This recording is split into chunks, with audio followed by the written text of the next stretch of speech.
Buenas, estimados discentes. Vamos a empezar la explicación del día de hoy de este video introductorio. Voy a compartirles la pantalla para explicarles lo que vamos a tratar en esta sesión introductoria. Acá ya ustedes pueden ver el video, el sílabo. Buenas, estimados discentes. Vamos a empezar la sesión de hoy día. Les voy a explicar qué es lo que vamos a trabajar en esta sesión introductoria. Vamos a ver por un lado la finalidad del curso. Voy a describirles en qué consisten las distintas unidades temáticas y qué se espera, qué capacidades se esperan de cada una de ellas. Y luego explicar las pautas y criterios de los componentes evaluativos. Creo que es un aspecto para ustedes seguro muy, muy importante, bueno, como para todos. Y algunos conceptos que ustedes deberán manejar durante todo el ciclo, entre todo el curso, diré. Entonces, quiero compartirles el sílabo para que puedan verlo. Acá está el sílabo, estamos viendo interpretación y argumentación jurídica. La modalidad es a distancia, vía virtual. Entonces va a haber clases asíncronas y clases síncronas, ¿no? Vamos a ir conversando de ello durante el curso. Este curso tiene una naturaleza teórico-práctica. Vamos a hablar sobre cuestiones teóricas de la argumentación, el estado constitucional del derecho, la interpretación jurídica, el razonamiento probatorio, entre otros puntos, a efectos de que ustedes puedan, y acá se encuentra la parte de la finalidad, ustedes puedan conocer y aplicar los diversos esquemas y cuestiones y metodologías que les pueden resultar útil al momento de analizar, evaluar y resolver casos en el derecho. Esto es, queremos mostrarles un conjunto de herramientas, tal como les dije, para que ustedes puedan desempeñarse de mejor manera en su práctica jurídica, ya sea como del lado del litigio o ya sea desde el lado de la resolución de casos. ¿De acuerdo? Entonces, esa es la finalidad. Tal como se dice acá, es proporcionarles diversos conceptos y herramientas esbozados en la teoría del derecho, la teoría de la argumentación, algunos aspectos básicos de la psicología cognitiva que puedan ser utilizados al momento de resolver casos jurídicos reales.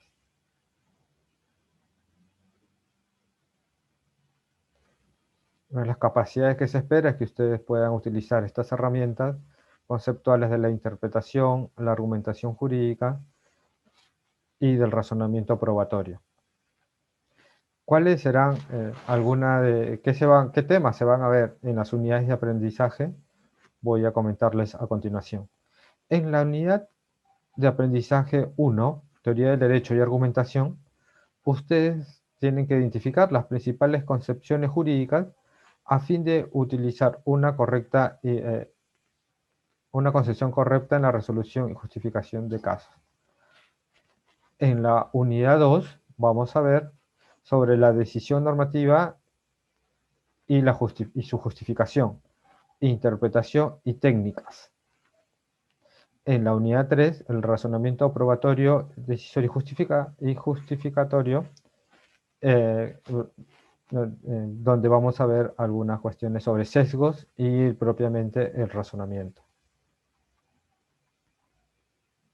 Voy a entrar con más detalle sobre cada unidad de aprendizaje. En la unidad 1, las capacidades que se espera de ustedes es que ustedes identifiquen los principales rasgos de la Constitución, del positivismo normativo y del constitucionalismo. a efectos de que ustedes puedan ver cuáles son las implicancias que tiene una u otra concepción en la interpretación que se haga de la Constitución y en general del ordenamiento jurídico. Para ello nos va a ser de mucha utilidad la lectura del profesor Josep Aguiló, donde se va a explicar lo que les comenté, ¿no? Qué concepción se maneja de la Constitución en el positivismo normativista y qué concepción se maneja de la Constitución dentro del marco del Estado constitucional de derecho. Mostrar algunas que comparten, que tienen de común ambas concepciones, pero a su vez que los diferencia, que los separa, y cómo ello luego se va a plasmar al momento de interpretar el derecho, ¿no? Obviamente ello va a tener implicancias muy importantes en la práctica jurídica, ¿no? Ya sea al momento de defender un caso, ya sea al momento de resolver un caso. Segundo punto está referido a la estrecha relación entre argumentación y derecho. Claro, acá una de las frases que tiene el profesor Manuel Atienza, ¿no? Donde él recalca la dimensión argumentativa del derecho, ¿no? En la práctica, lo que hacemos los abogados en las diversas facetas que podemos cumplir es argumentar, ¿no? Argumentar sobre por qué se debe resolver de una determinada manera un caso. Estamos constantemente argumentando, dicen. Para ello, obviamente, nos vamos a valer de una serie de elementos del derecho, como son las normas jurídicas. Y entre las normas jurídicas vamos a ver que existen, pues, normas regla, normas principios. Y hay que saber cómo se trabaja con cada una de ellas y también cómo se entrelazan estas normas. Un tercer punto que es también muy importante es que conozcamos, pues, las distintas dimensiones de la argumentación jurídica, tanto en su aspecto formal, material y pragmático. Y cómo todo ello se entrelaza, tiene que ser tomado en cuenta al momento de resolver un caso. Con relación a la dimensión formal, esto está referido que la conclusión se derive de las premisas ofrecidas para justificar la decisión que se vaya a tomar, ¿no? Es una cuestión que tiene que ver más con la lógica, con la consistencia de la decisión, ¿verdad? Con relación a la dimensión material, está referida al contenido de las premisas. ¿Por qué tenemos que aceptar el contenido de esas premisas, ¿no? Y lo pragmático es, tenemos que hacer que la decisión que se vaya a tomar sea la mejor en el contexto en el cual se está tomando. En consecuencia, las consecuencias, medituar las consecuencias de la decisión al momento de resolver un caso. Obviamente, teniendo en cuenta las limitaciones que pone el propio derecho como marco de posibles soluciones para resolver un caso, ¿no? Sin, el derecho establece también un marco en el cual se tiene que tomar determinada decisión. Pero dentro de ese marco, ya los abogados podemos decidir, cuál es la solución más adecuada para resolver el caso que tenemos al frente.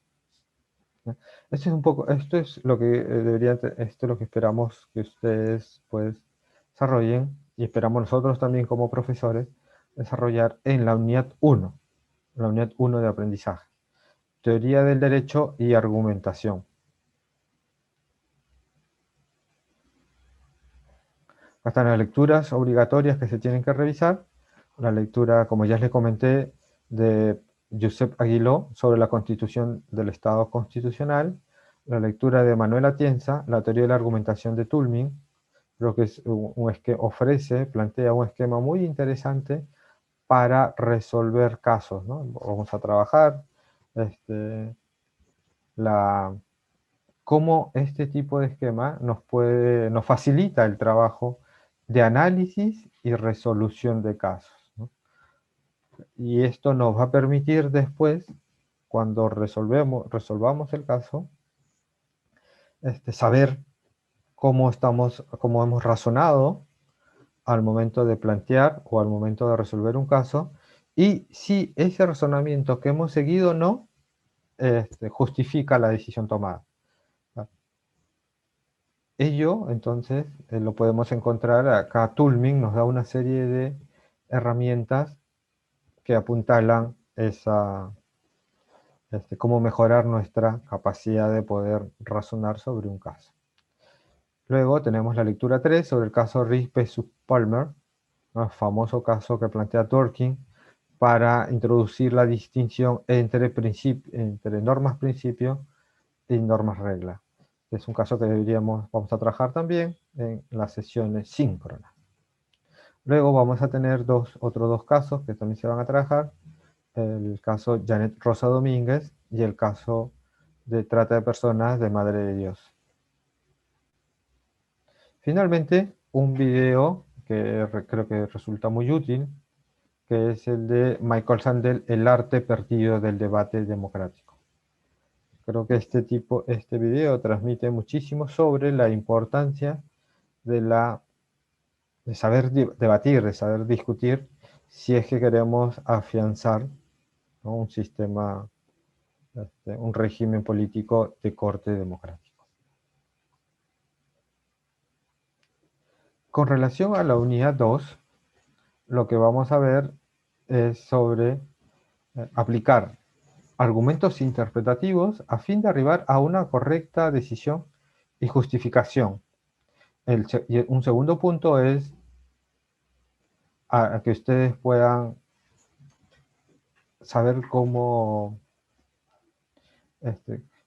qué procedimiento o qué esquema se puede utilizar para mostrar el razonamiento que hemos seguido para decir esta cuestión de derecho se tiene que resolver de esta manera a partir de todos estos pasos, ¿no?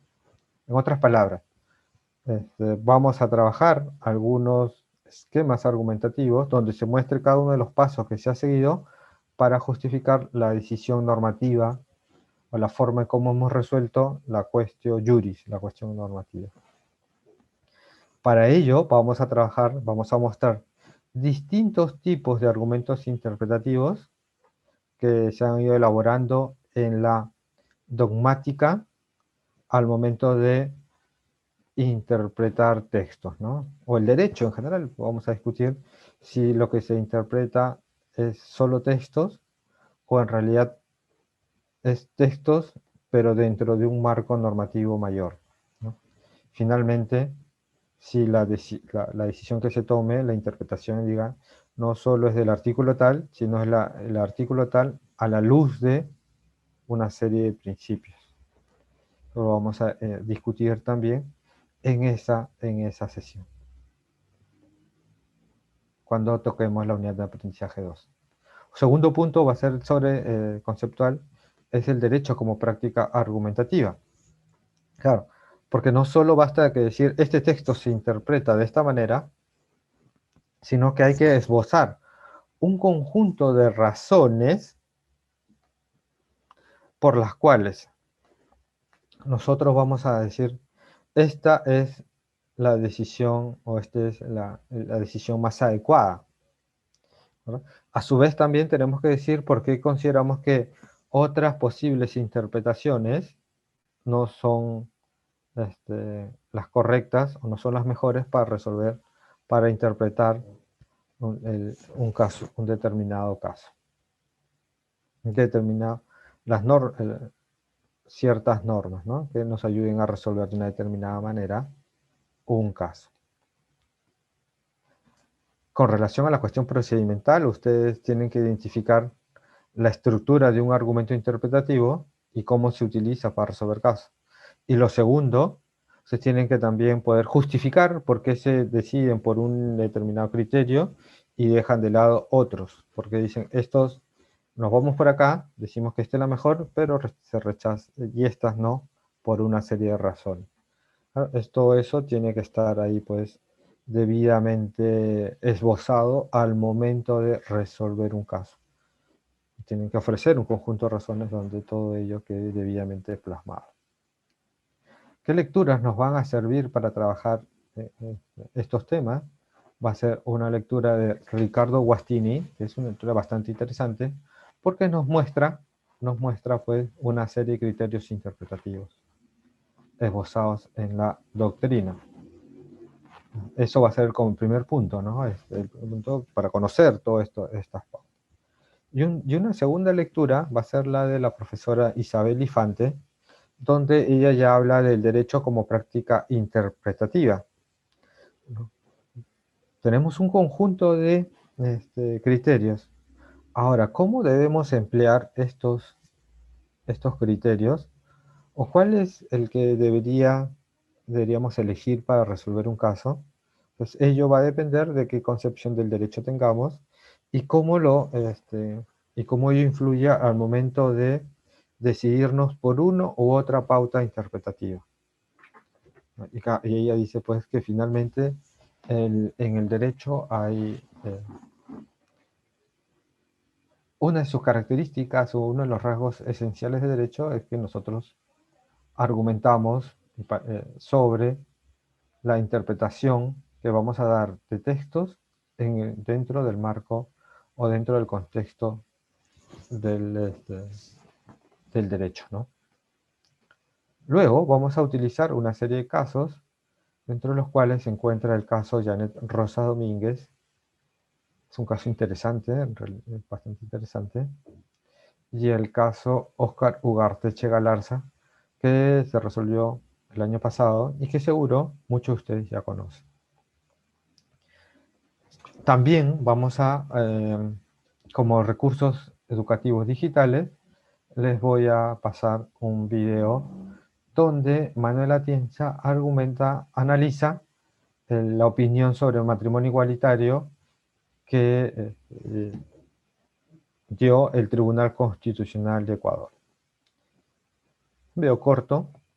Lo interesante de este caso, si bien es un análisis sobre una decisión, sobre una opinión tomada en Ecuador, creo que también bastante aplicable en nuestro caso, nuestro ordenamiento jurídico, y que podría ser de utilidad tener en cuenta al momento de analizar el caso Óscar Ugarteche Galarza. La unidad de aprendizaje 3, vamos a ver razonamiento probatorio el razonamiento probatorio decisorio. Dentro de ello vamos a analizar los siguientes aspectos. Principales sesgos cognitivos y su influencia en el razonamiento decisorio. Como vamos a ver, pues, al momento de resolver casos,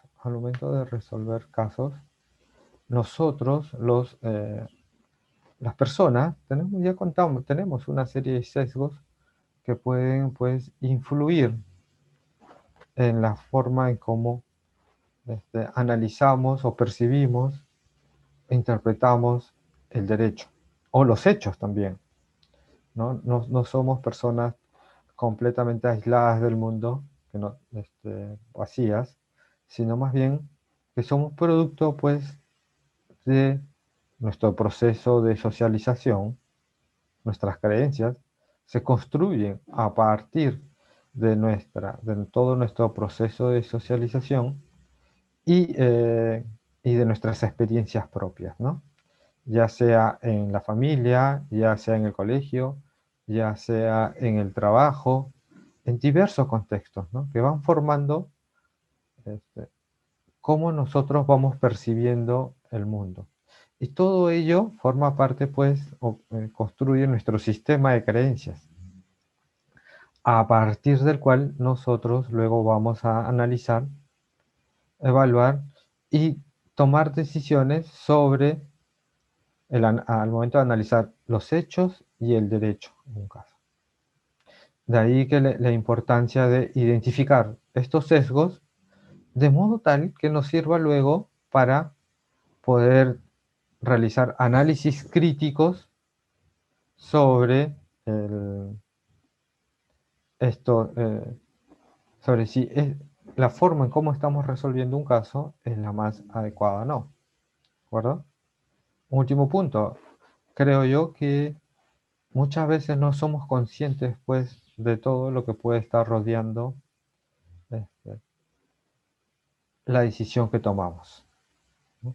Entonces, por eso, y esto se vincula con lo segundo, principales técnicas para controlar los sesgos. Dado que nosotros vamos a tener una serie de sesgos y estos influyen al momento de analizar y evaluar un caso, entonces es importante, pues, primero explicitar y conocer cómo hemos razonado un caso eh, y cómo podríamos evaluar si es que esta forma en cómo hemos razonado responde realmente a un buen razonamiento o más bien es producto de sesgos y prejuicios que tenemos al momento de juzgar ciertos hechos o al momento de interpretar el derecho. ¿De acuerdo? Un tercer punto, luego ya entra en la teoría del razonamiento probatorio y la estructura de la justificación. Claro, una vez que nosotros hemos analizado, luego hay que justificar la decisión que vayamos a tomar. Y mostrar por qué, si hemos llegado a una determinada decisión, ese conjunto de razones previas sirve para justificar la decisión que hemos tomado, ¿no? Tenemos que mostrar todos los pasos que hemos seguido, los criterios que hemos tenido en cuenta en cada fase de nuestro razonamiento y por qué esos criterios que hemos tenido justifican o le dan solidez a cada a los argumentos que tenemos en cuenta y el grado de solidez que se va transmitiendo de premisa a premisa, ¿no? De conjunto de razones a otro conjunto de razones para finalmente justificar la decisión que tomamos, ¿no? Ahora, como parte de esto, de lo que vamos a trabajar en esta unidad, vamos a utilizar la siguiente lectura. La lectura de Arturo Muñoz, Los sesgos cognitivos y el derecho, el influjo de lo irracional. Esta lectura va a ser buena, es importante, por lo que hemos venido conversando, ¿no? Cómo los sesgos influyen en la forma en cómo percibimos y analizamos y juzgamos casos. Es una lectura pequeña, pero creo que de mucha utilidad para lo que estamos conversando. Luego, una siguiente lectura va a ser la de Daniel González Lagier, sobre hechos y argumentos, la racionalidad epistemológica y prueba de los hechos en el proceso penal. Esta lectura también es muy importante porque acá más bien nos muestra algunos esquemas de razonamiento para justificar la decisión que vayamos a tomar.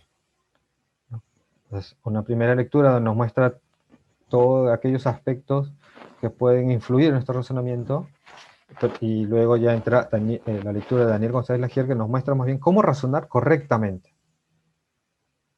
sobre un caso y cómo luego justificar adecuadamente esa decisión que vayamos a tomar. También vamos a conversar sobre la película 12 hombres en pugna. Esta película seguro varios de ustedes ya han escuchado. Esta es un clásico del derecho, ¿no? Una lectura clásico de las películas jurídicas, como se le llama. Una lectura, es un video, una película creo que relativamente corta, hora y media, ¿no? Pero muy buena, donde nos muestra pues cómo lo que hemos venido conversando sobre los sesgos y prejuicios puede influye en la forma en cómo las personas juzgan un caso. Pero a su vez también nos muestra pues cómo podemos controlar esos sesgos a partir de ciertas técnicas de razón que nos permitan ser conscientes de esos, de si estamos razonando bien o mal sobre el caso. La idea es que ustedes miren la película, es entretenida también, ¿no? Les recomiendo que la miren no una, sino varias veces, por la cantidad de información y de aprendizaje que podemos tener, pero también, y creo que no se van a aburrir, creo que la película es bastante buena en ese sentido. Luego vamos a ver el caso 6 sobre la declaración de la víctima del delito de violación sexual como prueba idónea para destruir el principio de inocencia. Un caso chiquitito también, de 4 páginas, donde podemos discutir si este medio probatorio es suficiente para destruir la presunción de inocencia. ¿Y qué se debe analizar de un medio probatorio a efectos de que se pueda garantizar que la información obtenida de este medio sea tenida por fiable? E incluso algo más, pueda ser suficiente para tomar una decisión en el caso del derecho penal, ¿no? Creo que esto es muy importante discutirlo ahí, ¿no? Caso es pequeño, ¿no? Para que ustedes lo puedan revisar adecuadamente, pero a su vez creo que nos va a mostrar, hay un conjunto de aspectos que nos pueden ilustrar sobre eh, la importancia pues de analizar correctamente los medios probatorios, ¿no? Y tener algunos esquemas y herramientas que nos faciliten esa tarea de análisis, nos va a resultar bastante útil para, para hacer una labor correcta, ¿no? Un séptimo caso es del caso de Miguel Toledo, que también se va a abordar en la sesión síncrona, acerca de cómo se analizó pues este es otro caso de violación, ¿no? Y ahí creo que pueden haber cuestiones de máxima de la experiencia que también, serían muy útiles analizar. Cómo se analizaron las diversas pruebas y las máximas que tuvo en cuenta el juez. Es un caso, diríamos, relativamente antiguo, porque es del 2005-2006. Y claro, ya estamos en el 2021, y con relación a este tipo de materias, sobre violación, sobre el trato, sobre cuestiones donde tienen que ver mucho el trato que reciben las mujeres, la sociedad ha ido cambiando muchísimo en los últimos años, ¿no? Entonces sí, creo que podemos comparar cómo se analizaba uno de estos casos hace 15 años y cómo sería analizado este mismo caso, pero ya en el 2021. Uno puede ir mostrando los diversos, comparando, ¿no? Cómo las sociedades también, y la judicatura puede ir evolucionando. Pero también por ese lado es interesante discutir estos casos que nos pueden mostrar las, la concepción que se tenía antes y la concepción que se tiene ahora al momento de analizar los hechos de un caso.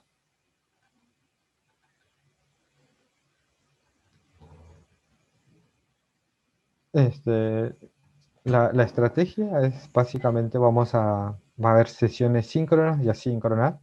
En las sesiones asíncronas, ustedes van a tener que realizar un estudio autónomo e independiente de los diversos materiales que están en el curso, ¿no? Ustedes tienen que leer, revisar, estudiar, analizar. También van a tener una serie de evaluaciones que vamos a conversar en unos momentos, donde se muestre que ustedes han revisado todos esos materiales. Y por el lado de las sesiones síncronas, vamos a trabajar los días 2 sábados, ¿no? Todo el día, donde vamos a discutir sobre estos materiales que ya ustedes debieron haber revisado de manera previa, ¿no? Para ello vamos a utilizar esta plataforma de videoconferencia Zoom, que la deben conocer bastante bien. Eh, Creo que incluso hay un vídeo donde les explican cómo utilizar esta plataforma. Y básicamente ustedes son los que tienen, se les va a entregar una serie de materiales que tienen que revisar, tanto individual y luego grupalmente ya en las sesiones síncronas, ¿no? ¿Para qué? Para que ustedes puedan discutir en grupo y luego puedan presentar sus resultados frente a todo el salón, ¿no? Básicamente. Y la labor principal por parte del docente va a ser más de un facilitador, ¿no? Va a hacer una serie de preguntas, ¿no? Para sacar algunas ideas y luego les va a pedir a ustedes que expongan, pues, los resultados que han encontrado al analizar el caso. Acá está el sistema de evaluación de aprendizaje.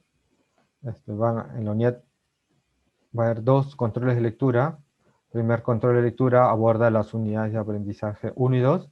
Y el segundo control de lectura aborda la unidad de aprendizaje número 3.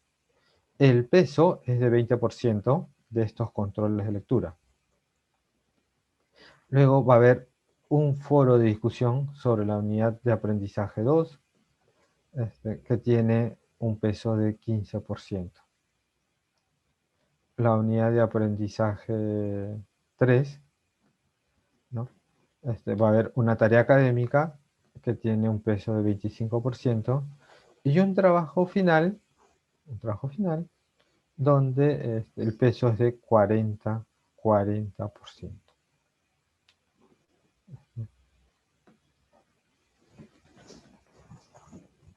Este trabajo final es un ensayo donde tienen que analizar el caso de Oscar Ugarteche. Lo bueno es que este caso ya va a ser analizado cuando discutamos, cuando trabajemos la unidad 1 y 2, ¿no? En la sesión síncrona del primer sábado, del sábado que corresponda. Con lo cual, luego, ya para el trabajo final, ustedes ya han previamente discutido, han analizado, discutido y tomado ciertas decisiones acerca de la calidad de los votos, ¿no? Y lo que se va a pedir en este trabajo final es que ustedes puedan elaborar, pues, cuál creen que era la mejor, cuál debió haber sido la mejor decisión que se debió haber tomado respecto de este caso.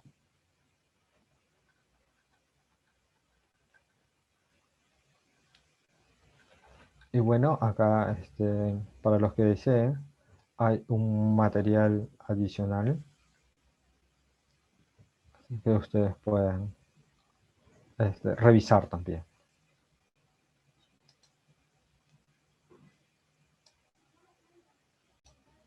Ahora me gustaría mostrarles el calendario del curso. Creo que es importante que lo tengan en cuenta, ¿no? Esto está en la guía que ustedes también, a la cual ustedes van a tener acceso, eh, y que les va a servir, como su nombre lo indica, como una guía, como una hoja de ruta, para que ustedes puedan, pues, seguir, ¿no? Todo lo que vamos a trabajar durante estas 4 o 5 semanas que va a durar todo este curso, ¿no?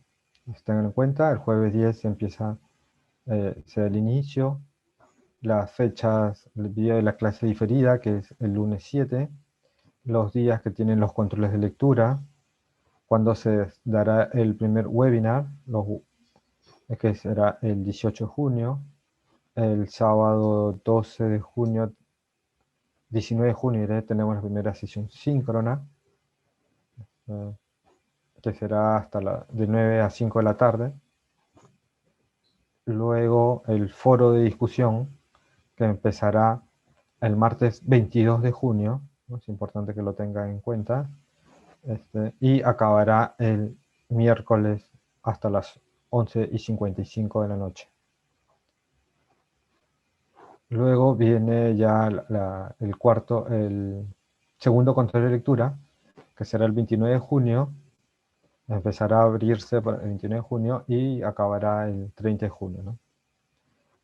El 2 de julio será el segundo webinar y el 3 de julio será la segunda sesión síncrona, donde se trabajará la tarea académica en la tarde.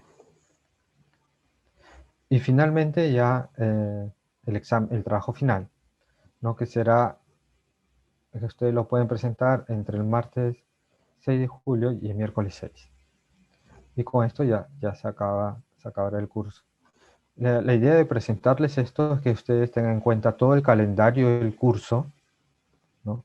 Puedan guiarse qué días tienen los controles, en los webinars, eh, el, eh, el foro, el trabajo académico y el examen y el trabajo final, ¿no? Esto principalmente ahí a efectos de que puedan evitar cualquier problema que pueda presentarse en adelante, ¿de acuerdo?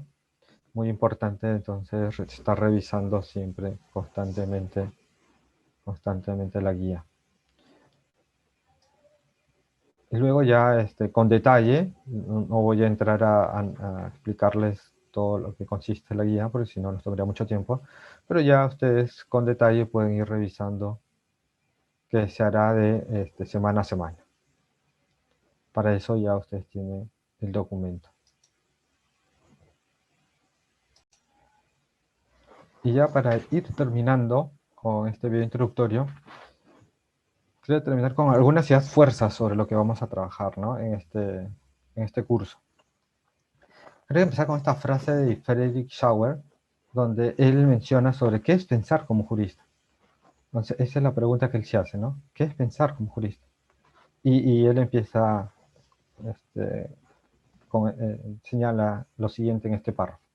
Así que, aun cuando las facultades de Derecho enseñan algunas normas jurídicas y algunas habilidades profesionales prácticas, las propias facultades sostienen que su misión primordial es entrenar a los estudiantes en las artes de la argumentación jurídica, de la toma de decisiones jurídicas y del razonamiento jurídico. Su labor es enseñarte a pensar como un abogado, ¿de acuerdo? La labor de las facultades de Derecho no es enseñarte, pues, repetirte lo que dicen las normas y enseñarte luego a litigar, sino su labor principal es más bien a enlazar, saber trabajar con todos esos insumos y poder llevarlo a la práctica al momento de resolver casos. ¿Dice? Y esto está vinculado con qué áreas, con el arte de la argumentación jurídica, de evaluar decisiones y cómo esto se plasma pues en un argumento jurídico, ¿no? Dice, y esto es básicamente pensar como un abogado. O sea, es que esa es la forma en cómo conciben la enseñanza del derecho en Estados Unidos, dicen, es esa, ¿no? Tenemos que enseñarte a pensar como abogado.